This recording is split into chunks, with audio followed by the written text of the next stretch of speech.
সুস্বাদু মুসমুসে মজাদার পিঠা নিয়ে হাজির হইলাম। অনেক অসাধারণ খেতে পিঠাটা।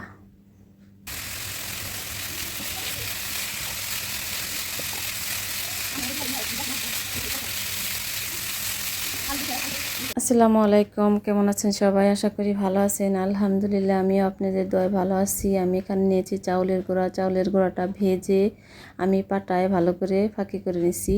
দিয়ে দিছি দুধের ক্ষীরা, গুঁড়ার দুধ। এখানে দিলাম খেজুরের রস।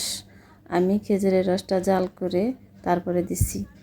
আর চাউলের গুঁড়াটা আমি এখন ভালো করে মাখিয়ে আধা ঘন্টার জন্য রেস্টে রেখে দিয়েছিলাম। আধা ঘন্টা পরে আমি আসলাম। এখন এখানে আমি নিছি তেল আর দুধ, আর একটু দুধ নিচ্ছি কারণ আটাটা শক্ত হয়ে গেছিলো, ভাজা আটা তো। আর নিলাম একটু ঘি আর একটা কলা। এটি দিয়ে আটাটা ভালো করে ছানলে পিঠাটা ভাঙার সম্ভাবনা থাকে না। এটা হচ্ছে পিঠার সাজ। পিঠার সাজে আমি তেল মালিশ করে নিলাম।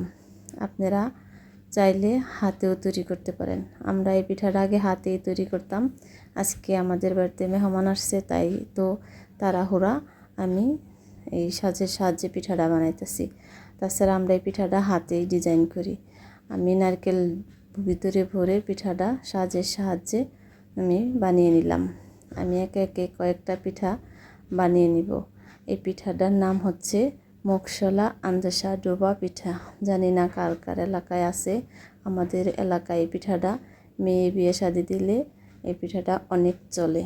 মেয়ের জামাই বাড়ি থেকে শুরু করে আত্মীয় স্বজন থেকে শুরু করে সবাই এই পিঠাটা অনেক পছন্দ করে। এই পিঠাটা আমি শুধু দুধের ক্ষীরায় দিয়ে ছানছি। এখন আমি কড়াইতে তেল গরম দিয়ে রাখছিলাম আগেই। একে একে পিঠাগুলো ছেড়ে দেব। পিঠাগুলো অল্প হাতে ভাজতে হবে, অনেক নরম পিঠা। এই কারণে নতুন জামার জন্য পিঠা তৈরি করা, নতুন জামার মতো যত্ন করে পিঠাগুলো ভেজে নিতে হবে। দেখেন কালারটা অনেক সুন্দর হয়েছে পিঠার।